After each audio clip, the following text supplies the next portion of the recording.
Ah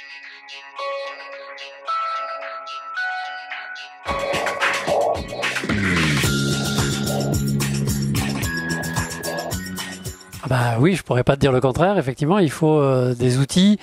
à notre avis, qui font trois choses, qui te permettent à la fois de bien comprendre ton expérience utilisateur, et c'est pour ça que justement on a développé des outils du X Analytics et de Heatmaps. Ensuite, qui te permettent de effectivement avoir une action sur l'application et donc de dire je vais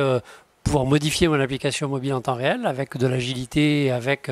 une manière de juger de la pertinence ou non de ces modifications. Et ça, on le fait avec de l'A/B testing. Et puis, on pourrait dire l'optimum, c'est d'aller jusqu'à personnaliser son expérience utilisateur. Et là, l'idée, c'est effectivement de dire, je vais pouvoir faire la bonne application pour le bon utilisateur au bon moment.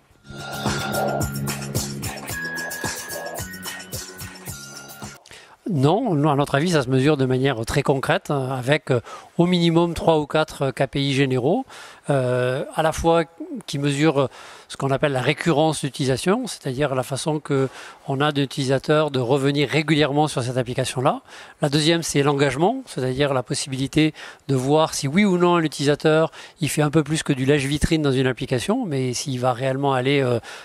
profondément dans cette application, s'il va manipuler l'application comme on l'a attendu. Et puis il y a toujours une notion de conversion à un moment ou à un autre, que ce soit une application qui a pour but de vendre, mais aussi qui est monétisée par la publicité ou qui est en fait avec un objectif de consommation de contenu. Et la dernière chose qui se rapproche probablement de cette notion de note, mais qui est plus générale, c'est cette notion de satisfaction utilisateur, en partie mesurée par la note, mais pas que, parce que effectivement un utilisateur satisfait, c'est aussi un utilisateur loyal qui va évidemment faire parler de l'application, mais aussi qui va aller être régulier en termes d'utilisation et de consommation de l'application.